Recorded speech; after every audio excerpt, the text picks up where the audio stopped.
Hey, everybody, I'm glad that you made it. What's going on? Great to see you. Great to be with you. I know for a lot of you, this is maybe you're a little bit nervous. You got invited. You're new. Maybe someone invited you to show up here. I just want to tell you, try to put you at ease a little bit.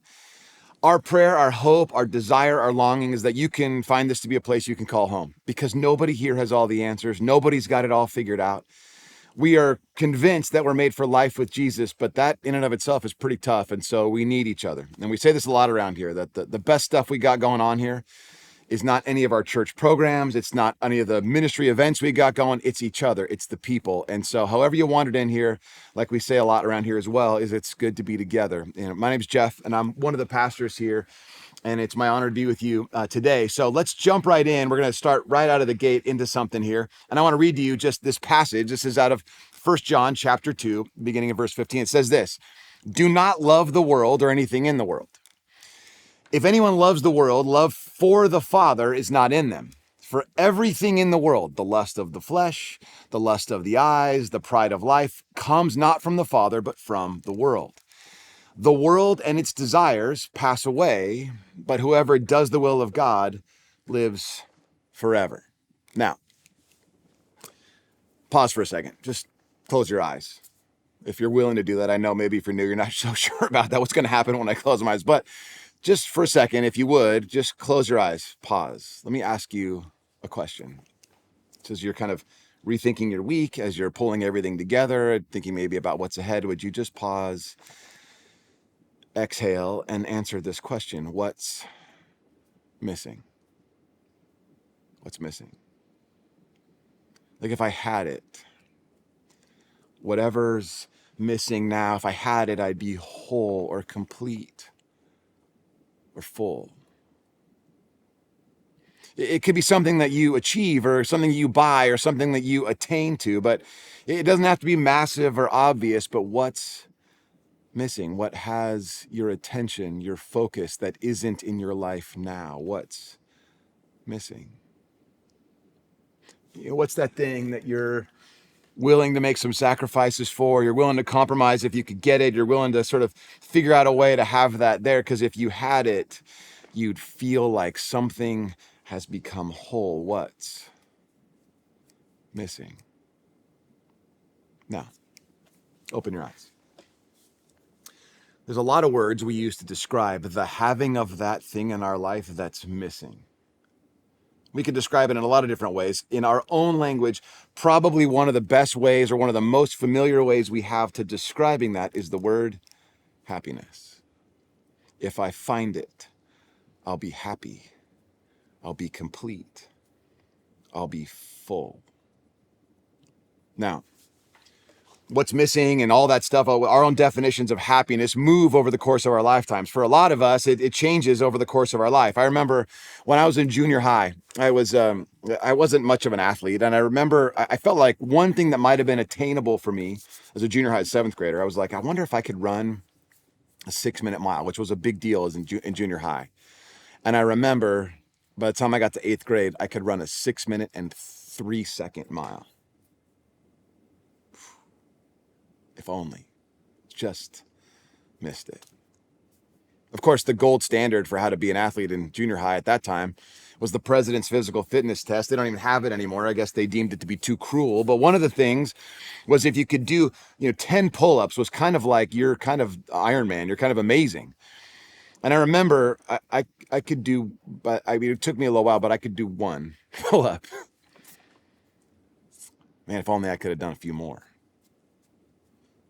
I remember one guy, a friend of mine named Rodrigo Diaz. Rodrigo, he had the coolest shoes. He had these shoes, these Nike shoes. They're unbelievable.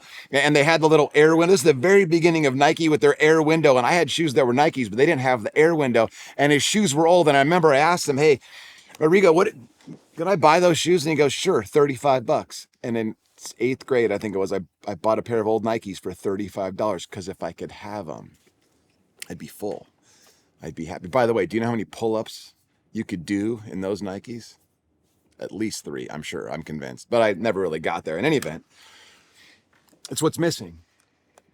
when I got to high school, I had a dream, and my dream was simply this. My dream was if I could get into like a good college, not like a college that people are like, that's nice, you worked hard, like a college that people don't even believe you when you're wearing the sweatshirt, like you said you went to. That's what I was like. I wanted to do that, and I had friends. I had friends who went to Harvard. I had friends who went to Stanford, and man, if I could have got that, I'd be full. That's what's missing.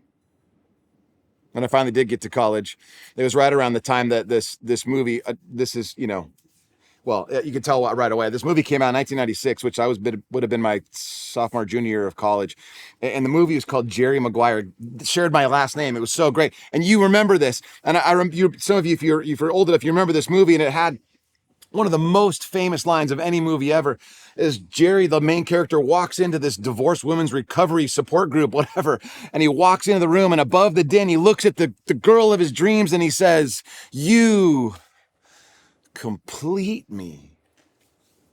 And so I wanted a girl that would complete me.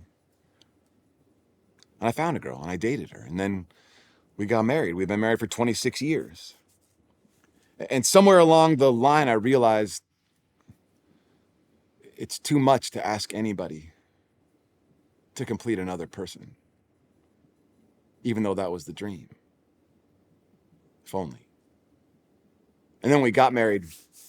We could start having kids. I was like, man, if I could have kids, then I could be the dad that I never had.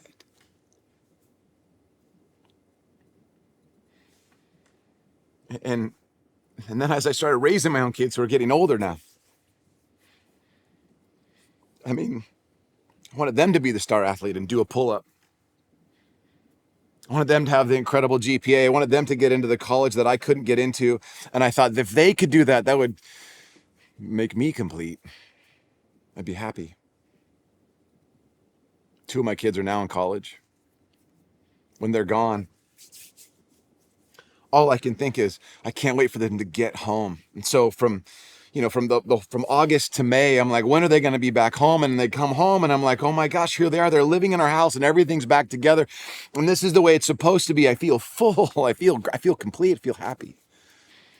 And then about mid-June, when are they going back? Because man, we had a life without them here, and it was kind of working out too. And then everything will be the way it's supposed to be, and they can come visit. But man, living in our house, they're kind of big people now. But now that they're away at college, I want them to meet someone and get a great job and build their own life. And then they'll be happy. And then I'll find my happiness. I'll be full and complete. But I've also got some really shallow stuff too. That sounds kind of, maybe it's misdirected, but I've also got some pretty shallow stuff. This summer, I'm, when I'm at the beach and I'm, around people that, all the time, of course I run into a couple of people that I don't know them, but there's a guy at the beach I see every so often he's older than me, and he's in way better shape than me. And he's got, less of a forehead. He's got more hair than I do.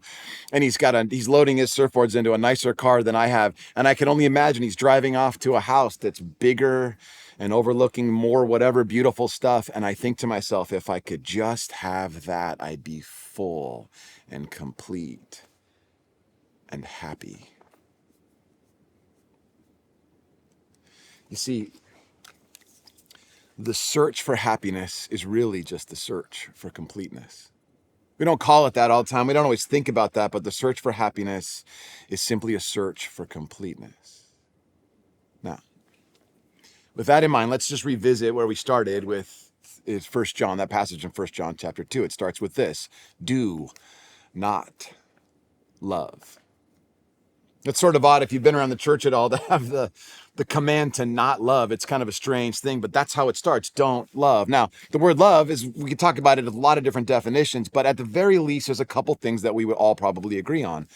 Love is, at least to a certain extent, it's about a kind of attachment. Love as a kind of attachment. That those things that we love or things that people do love or whatever it might be, that is actually an expressed intent to be attached, to tether ourselves to that thing. The inevitable result of loving is, at least at a minimum, a kind of attaching. but it's also something else. It involves a kind of sacrificially prioritizing someone or something else. It involves the idea of saying, I'm going to put this thing above other things that may have other value in my life, but this is now going to have a higher value. And the Bible says, don't attach yourself. Don't sacrificially prioritize this thing, whatever this thing is it's talking about. There's something that ought not to be prioritized. Back to the verse. Do not love the world or anything in the world. This is also confusing. The word world, by the way, is this word in Greek. It's the word kosmon or cosmon, where you might have heard that before. Perhaps you heard of words like cosmonaut or the cosmos. It's referring to all that. This is where that word comes from, perhaps, if you've ever heard that before. But it is interesting that it says, don't love the world.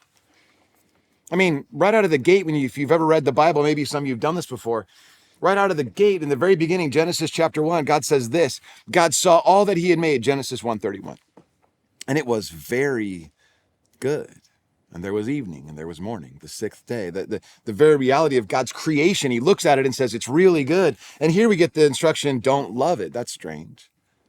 And then perhaps the most famous verse in all of the Bible, if you've been around the church for any length of time, or if you watch a sporting event, this is the end zone Bible verse. It's the golf tournament Bible verse, John 3:16. For God so loved the world that he gave his son, that whoever believed in him should not perish but have eternal life. In other words, the very motivation for God's work in the person of Jesus in the world was because of love. And 1 John 2:15 says, don't love the world or anything in the world. You see, this very word, this term cosmon or cosmu or cosmos, or that word, right? You've maybe kind of like we talked about, maybe you've heard that before. It also is referring to the non-physical parts of the world as well. In this particular instance, what's being referred to is the systems and powers that govern the world. So what the Bible is saying is that the world, as good as it might have been in its creation, is governed by a kind of faulty sort of programming that we ought not to attach ourselves to. So, do not love the world or anything in the world. If anyone loves the world, love for the Father is not in them. It's really important that we catch this here. If you've read this before, it's really easy to miss that word for. It could actually be, some of us might have actually read it or understood it, or maybe not even skipped over the whole word and said, if anyone loves the world, love of the Father is not in them. But that's not what it says. Love for the Father is not in them. It's not saying that if we find ourselves kind of getting distracted with loving the world, that God stops loving us. What it says is, this is referring to our love for him. In other words, the love of the world and love for the Father are mutually exclusive. It's about our own character of our love directed to God. We can't love both things, is what it's saying. And here's why. We can't love both things because there's something about the world that's broken. It's making promises around happiness and fulfillment that it cannot deliver. Notice how insightful this is. Verse 16. For everything in the world, the lust of the flesh, the lust of the eyes, and the pride of life comes not from the Father, but from the world. Let's talk about some of these words. First, some of you guys have probably heard the word lust before. There it is in Greek. That's the word epitumia or epitumios. And it has a lot of different definitions throughout the sort of usage of it, but at least in one particular sense, at the very beginning of its use, Greek philosophy has it as the waywardness of man in conflict with his own rationality. In other words, using this idea is to say people who are overwhelmed by their epitumia are out of their minds. They're overwhelmed by it. But it has different definitions as well. As we get closer to the usage around the time of the early church, you get definitions that mean sort of something like this, and this is one I particularly like, anxious self-seeking. We don't tend to think of lust like that, but it's an anxious self-seeking. And as the Bible writers begin to use it, they use it to describe things like this: appetites and urges and controlling desires that have their way with us. In many respects, it's the motivational energy that says, get me that right now. Give me that right now. Lust of the flesh, Lust of the eyes. Let me give you another couple things to think about as we move forward here a little bit. First of all, actually, let me back up a bit. The idea here of epitumia and all of these anxious, self-seeking appetites, urges, and controlling desires. Let me give you this sense about flesh. Flesh is that idea. The Bible uses it a lot. But flesh is this idea of the dehumanizing kind of properties and desires that are out of bounds that we might describe in our language as using other people for our own satisfaction. That's the lust of the flesh. The lust of the eyes is simply this. It's seeing something and wanting it. And because we want it, we somehow deem it to be good and then going after it and attempting to get it. That's the lust of the flesh and the lust of the eyes. The writer goes on to describe the idea of something called the pride of life. This is pretty straightforward, but at its center, it just simply means this. It's placing oneself at the center of all things. In other words, it's the object of all the attention and the focus of energy of anyone's life. If that's what that is, that's the pride of life. You might also describe that when anybody has attention or focus or energy around a particular thing, that's an object of worship. Which means that pride of life is essentially about self-worship. You and I might know a different word. We use it all the time to describe someone who's like this. We call this entitlement. And entitlement, what happens whenever anybody is an entitled person, they lose the ability to be grateful because every single thing that they want, they believe they ought to have, that they're owed it. And so it says, for everything in the world, the lust of the flesh, the lust of the eyes, and the pride of life comes not from the Father, but from the world. And then he says this, and the world and its desires, its epitumias, fade away or pass away. The world is promising happiness and fullness and completeness. It says if you could just get all of your wants sort of dealt with, if every single one of them could be satisfied, then you'd be full. But what the Bible is saying is it all fades away. Like maybe there's something more to this too. It's not just that the world, this is a bug in the system of the world, like, oh, it doesn't really deliver on its promises. What's actually being said perhaps is that it's not a bug, but a feature of the world, that it promises things and that it can't deliver. That's actually what it's intending to do. You see, to look at this differently and to put it in our own language, we could kind of talk about this as something we might call the happiness machine. And if you look at it in those terms, it looks a little bit like this. Again, we're going to reframe some of what you just read, and we're going to put this in a little bit of different context. And maybe this is a little bit connecting for you. Maybe you can see yourself in this as well. The first step of the happiness machine is to do this. Number one, constantly remind people of their own unhappiness. Get them thinking and believing that there's a perpetual kind of state of discontentedness with whatever it is they have, and get people obsessing about what it is that they don't have. This is how the machine works. Maybe you're familiar with this, but constantly remind people of their own unhappiness. Secondly, reclassify all unhappiness as an injustice, like it's a human rights violation. And that way, what happens is this: as soon as we realize whatever it is that's incomplete, that we're missing, if we want it, then we start having this idea if we want it and we can call it a rights violation, like, oh, it's an injustice, I'm unhappy, then we don't have to question the object we want, or the appetites that drive it, or the means we use to get it. We want it, we should have it. In fact, if we don't have it, something's wrong with the world, so whatever it takes to get it, we should get it.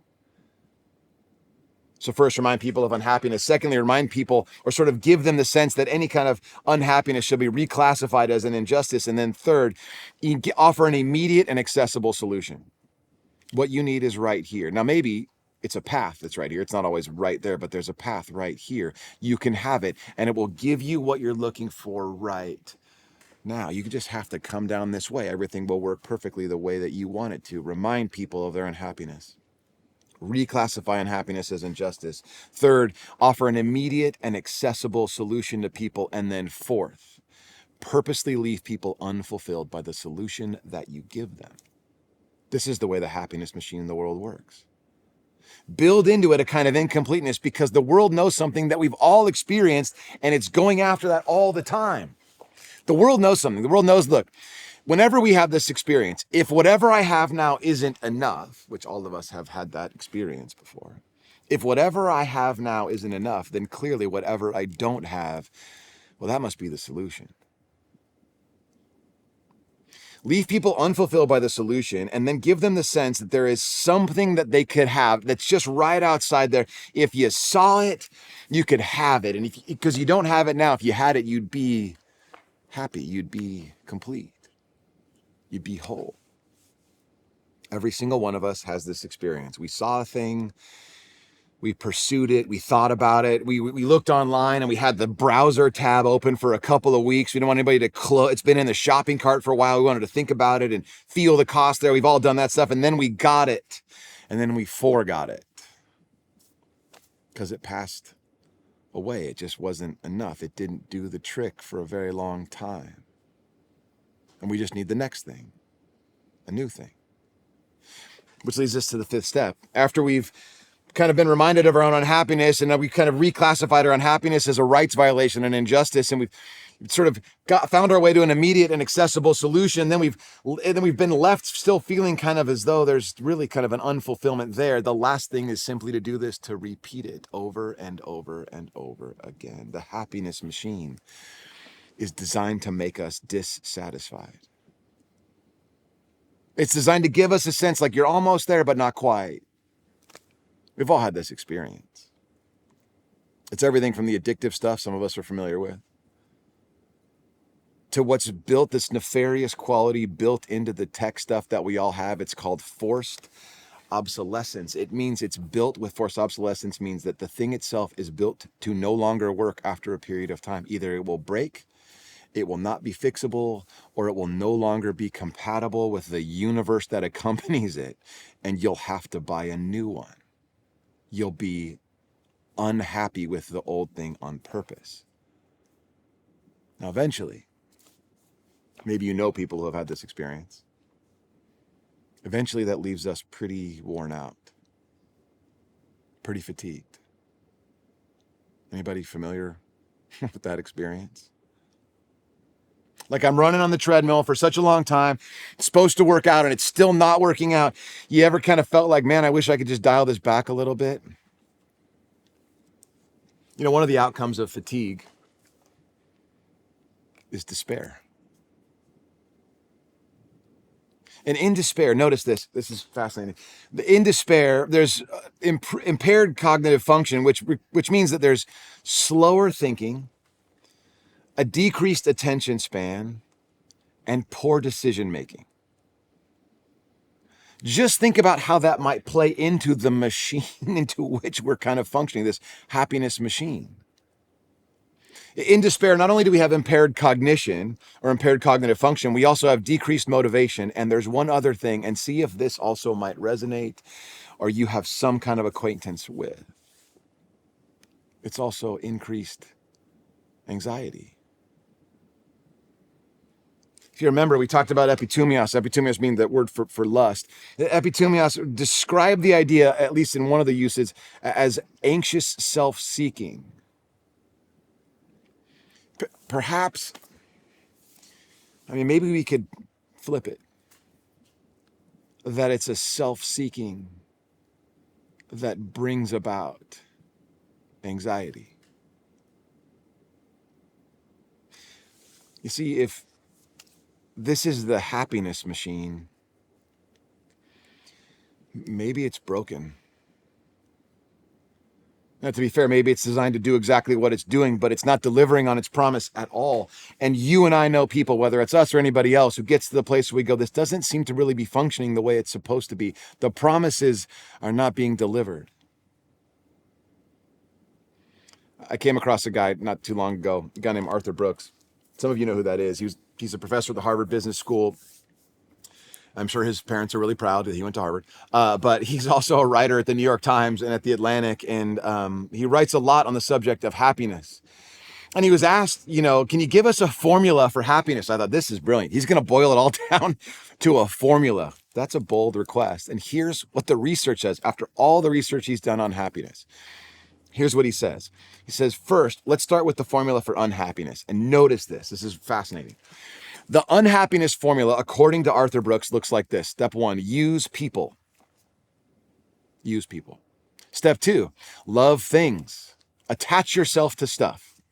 Third, worship yourself.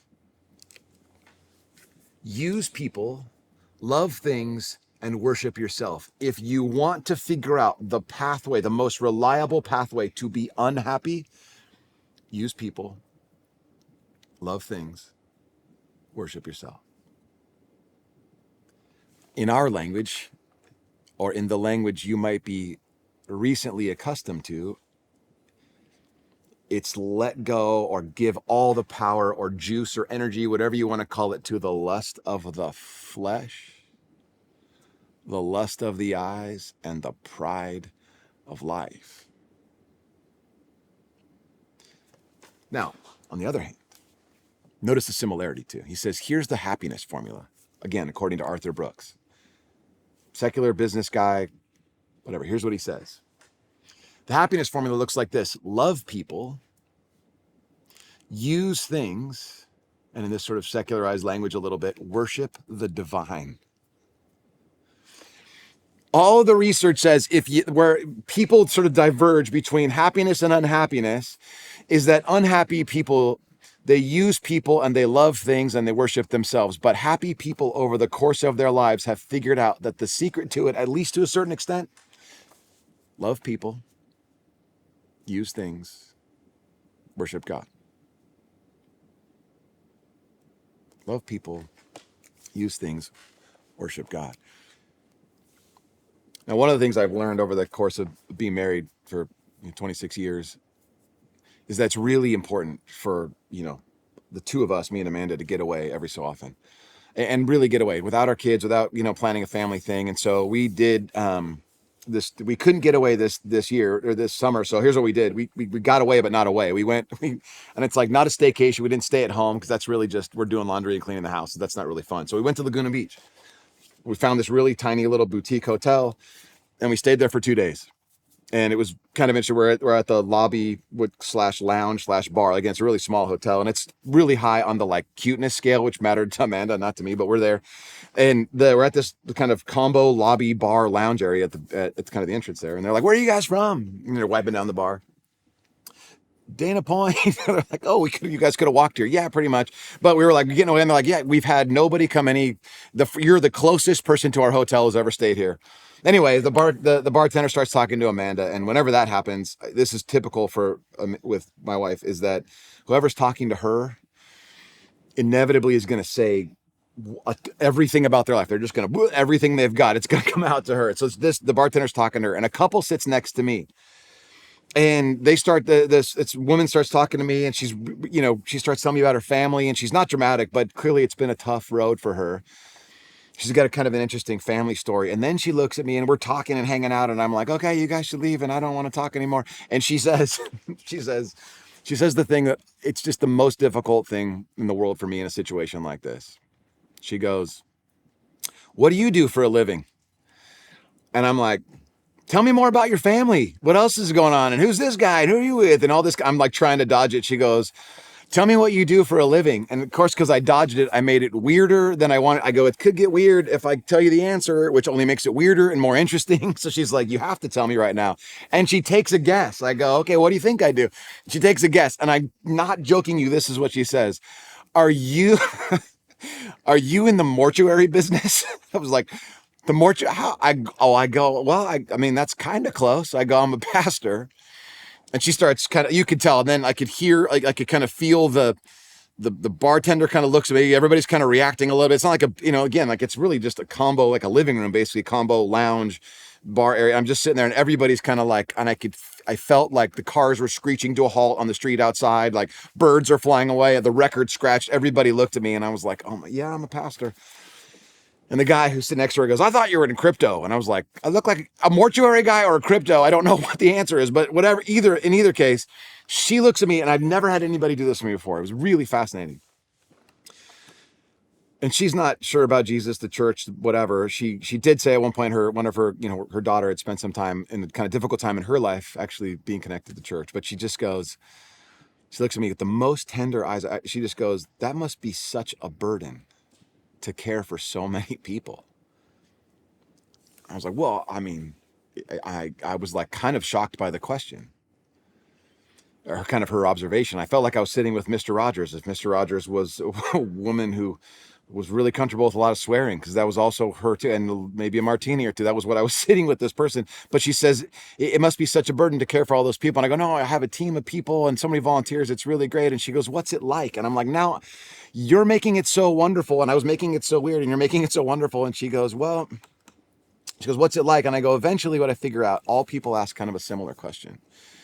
I've been doing this. I was working with high school students and then college age folks and young families and adults, and all the way up to now, I got people that are empty nesters and beyond. And all of that, and everybody at every stage of their life asks this question in a different shape or form. And they ask the question, what's it all worth? Eventually they get to a place where they go, what is it all worth? Everything I'm working so hard to try to figure out. The guy who's been largely kind of quiet, he's just kind of listening in. He like leans forward kind of, so she's to my left. He's one more person outside of her, and he leans forward and he raises his hand and he goes, that's me. He goes on to tell his story.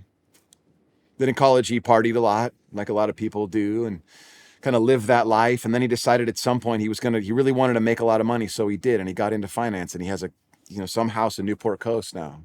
And he's asking the question, what's it all worth? Or to say it a little bit differently, what's still missing? The bartender jumps in at that point. She's in her 30s.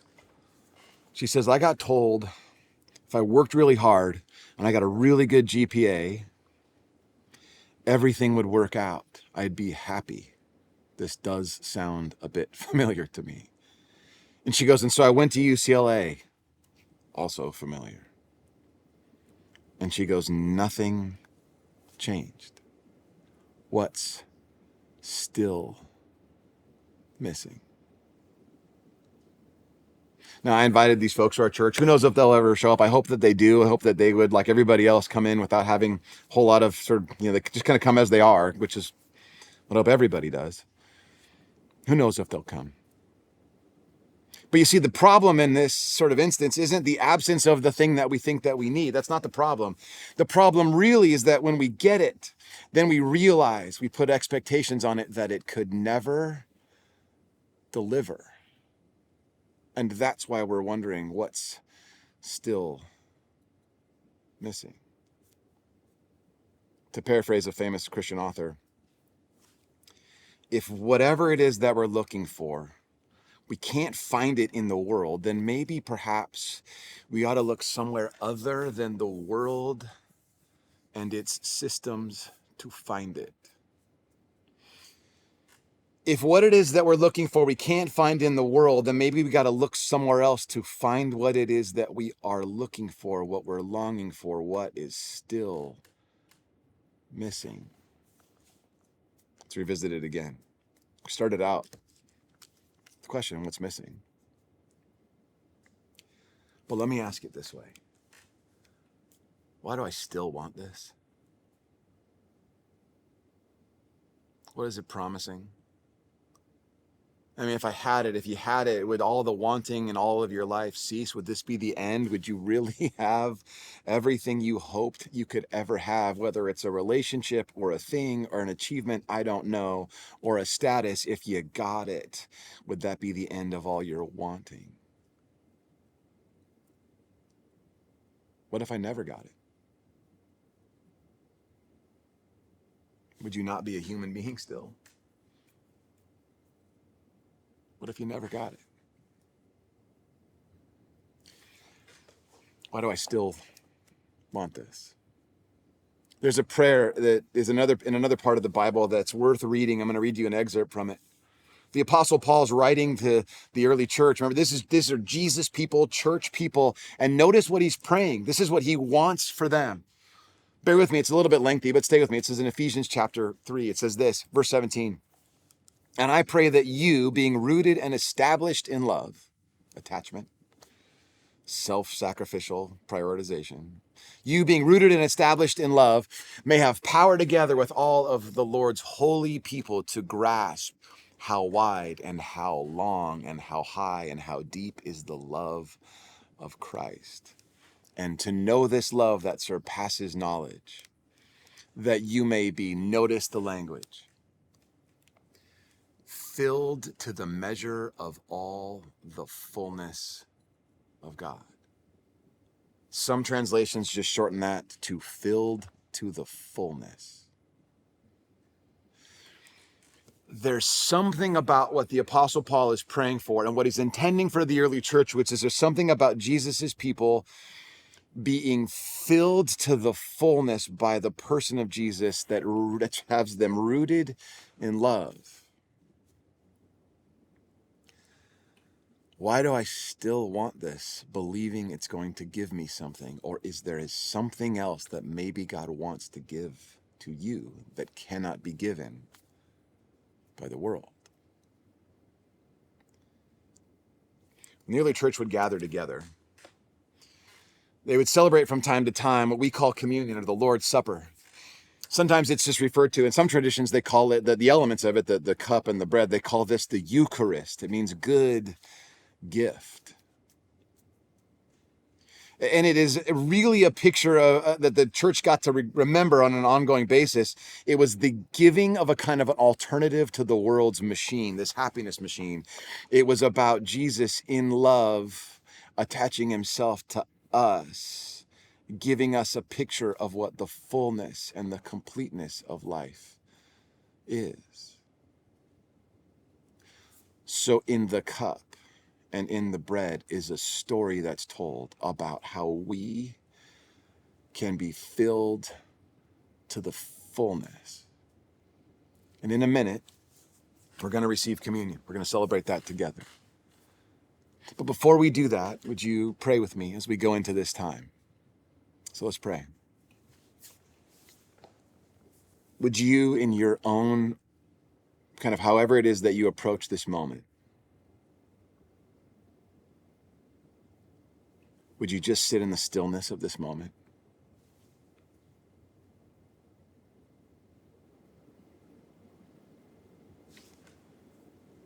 Bring to mind that thing that is missing.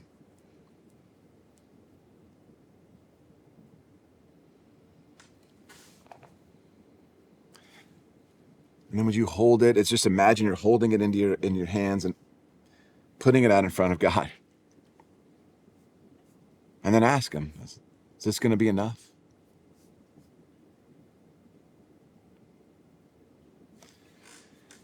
Jesus, you made us to be perpetually dissatisfied with what the world offers us. And we keep believing it's going to rescue us and make us whole and make us happy.